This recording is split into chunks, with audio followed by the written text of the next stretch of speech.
তো হাই বন্ধুরা, আবারও চলে এলাম একটা নতুন ব্লগ নিয়ে। তো আজ যাচ্ছি কোথায় গেস করতে পারছো?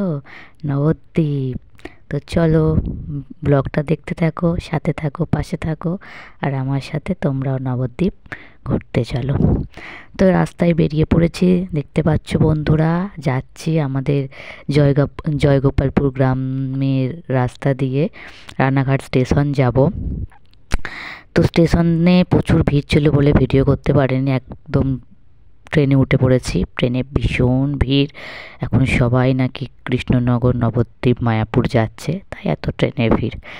তো চলে এসেছি কৃষ্ণনগর স্টেশনে, উঠছি।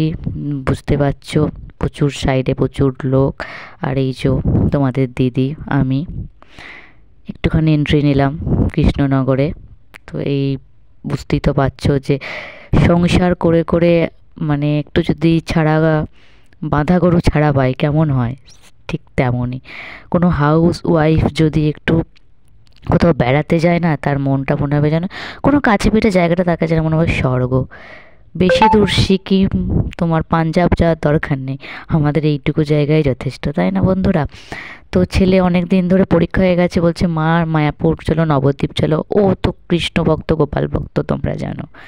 তো আমি বললাম ঘুরিয়ে নিয়ে আসি, ও মাসে একবার হলেও আসা যায়। তো আমি বললাম দিয়ে এই নৌকা পার হচ্ছি, স্বরূপগঞ্জ ঘাট থেকে এপার হচ্ছে। দিয়ে আমার মানে প্রচুর ভিড় হয়েছে এখানে, আর খুব খিদেও পেয়েছে। তো এখানে 3টে করে পরোটা আর একটু তরকারি নিয়ে নিয়েছি মিষ্টির দোকানে।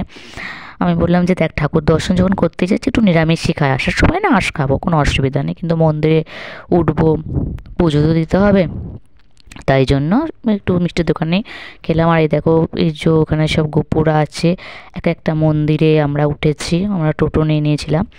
তো টোটোয় করে যতগুলো মন্দির পেয়েছি মানে ঘুরেছি। তো টোটো না করলে তো এত নবদ্বীপ এই শহরটা তো আমরা আর হেঁটে হেঁটে যেতে পারবো না। তো এই দেখো, এই মন্দিরের ভেতরটা কতটা সুন্দর না, কতটা সুন্দর, আমার তো খুব ভালো লাগছে জায়গাটা, মনে হচ্ছে না আকাশে ডানা মিলে উড়ি। আর এটা হচ্ছে মিউজিয়াম। তো মিউজিয়ামের ভেতরে শুধু লাইটিংয়ের কাজ, মানে কেমনভাবে যুদ্ধ হয়েছে, তারপর আমি মানে ঠাকুরের বিষয়ে খুবই কাঁচা, কোনটা কী ঠাকুর এখনও আমি ঠিক বুঝতে পারি না। আমার ছেলে সব বলে দেয় যে মাইটা কেন, ও ভীষণই কৃষ্ণ ভক্ত, তোমরা আগেও দেখেছো, ওর নিজস্ব কৃষ্ণ আছে, তো ও কৃষ্ণ সেবাতেই মত্ত থাকে। তো ও এগুলো সব বলছে, মা এই যে যুদ্ধ হচ্ছে, মা এটা এইরকম করে বলছে। কিন্তু মিউজিয়ামে শুধু লাইটিংয়ের কাজ, তো ভেতরটা অসাধারণ দেখতে লাগছে, অসাধারণ, খুবই সুন্দর দেখতে লাগছে। তো আমি আর একবার গেছিলাম, তো এইটা ফার্স্টবার নয়। তো আমার ভাইজি বলছে, কাকিমা চলো চলো, আমরা তো দূরে যেতে পারবো না, যেহেতু আমার হাজব্যান্ড ও কাজ নিয়েই ব্যস্ত থাকে, ও বেরোতে পারে না দোকান থেকে। তো আমি বললাম যে দেখো, কাছে পিঠের মধ্যে চলো তাহলে নবদ্বীপটা ঘুরেছি, আগের বছর মায়াপুর ঘুরে এসেছি। তো আবার ছেলেটার তো আবার পড়া শুরু হয়ে যাবে রেজাল্ট বেরোনোর পরেই। আমি বললাম তাহলে একটু চলো ঘুরিয়ে আসি। আর ও যেহেতু কোনো অন্য জায়গায় যাবে না, যেখানে ঠাকুর আছে একমাত্র সেখানে যাবে, নবদ্বীপ যাওয়ার ওর ইচ্ছা। তো যাব, তোমরা অবশ্যই দেখতে পাবে, নবদ্বীপ যাব। তো আমার হাজব্যান্ড একটু কাজের চাপ কমুক, তখন ঠিকই যাব, যখন বলেছি যাব। তো এই ছেলেটাকে নিয়ে একটু এরকম বেড়ানো হয়। আর সংসার আর কি বলবো, বাড়ি নিয়েই হচ্ছে আমার জীবন, কিন্তু জীবনের বাইরেও কিছু আছে না, না ঘুরলেও তো নয়। ও যখন বায়না করছে, ওর জন্য তো যেতে হবে।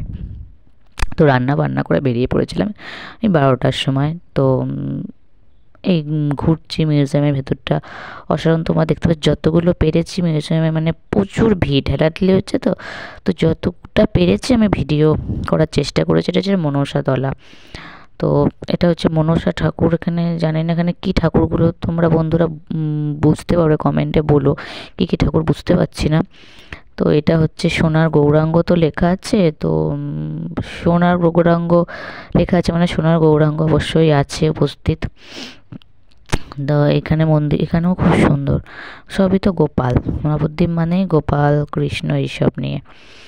তো প্রত্যেকটা তোমার ইয়েতে যেতে গেলে, মন্দিরে ঢুকতে গেলে 5 টাকা 10 টাকা করে নিচ্ছে, মানে প্রত্যেকটা মন্দিরের ভেতরে। তো এরকম করে দিতে দিতে যাচ্ছি। আর এটা হচ্ছে তোমার এটা হচ্ছে মানে বিশাল গৌরাঙ্গ আছে না হাত তুলে, তো ওর ভেতরে এটা। খুব সুন্দর এই জায়গাটা। আমার তো খুব ভালো লাগছিল জায়গাটা, ভীষণ খুব সুন্দর। মানে দুটো মিউজিয়ামের মতন জিনিস দেখলাম, একটা ওটা ভেতরে আর এটা এই বাইরে। এখানেও সব তোমার কৃষ্ণ কি করেছিল, কৃষ্ণর লীলা, কৃষ্ণ কীভাবে জন্ম নিয়েছিল, তারপরে তোমার রাম লক্ষ্মণের যুদ্ধ, রাবণের সাথে যুদ্ধ, তারপরে তোমার কৃষ্ণকে মানে চৈতন্যদেব কেমনভাবে তোমার সংস্কৃত পাঠ নিয়েছিল, এই সব নিয়ে মানে তোমার লেখা আছে ওপর উপরে, দেখবে সব লেখাগুলো দেখলে বুঝতে পারবে কোথায় কি কি দেবতারা আছে।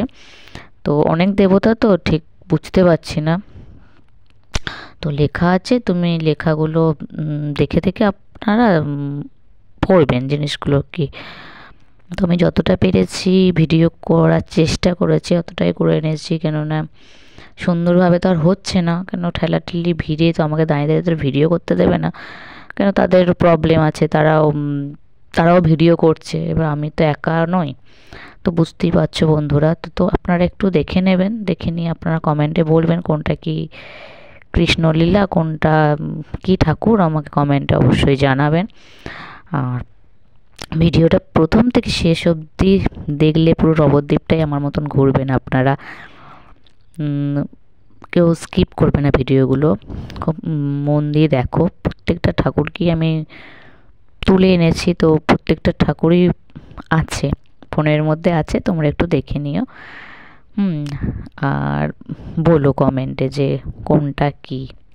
তো একটু সন্ধ্যা হয়ে গেছিলো, আর সোয়েটার নিয়ে যায়নি, এতটা ঠান্ডা লাগছে বুঝতে পারিনি, মানে 12টার সময় গেছি, তো আমি ভাবছি একটু গরম গরমই ভাব হবে, তাড়াতাড়ি চলে আসতে পারবো, কিন্তু ছেলে এইটা দেখবো সেইটা দেখবো এত বায়না করছে যে আস্তে আস্তে তোমার 9টা বেজে গেছে। তো খুব ঠান্ডা, ট্রেনেতে তেমন ঠান্ডা, অটোতে তেমন ঠান্ডা, আর তো পড়ে গেছি, তো দেখতেই পাচ্ছ একটা পিলপিলে জ্যাকেট, তো কি আর ঠান্ডা কমে। আর এটা হচ্ছে সোনার গৌর, আর এটা হচ্ছে রূপোর পা, আমার ছেলে দর্শন করছে, ও তো প্রণাম করবেই, খুবই ঠাকুর ভক্ত, তোমরা আশীর্বাদ করো।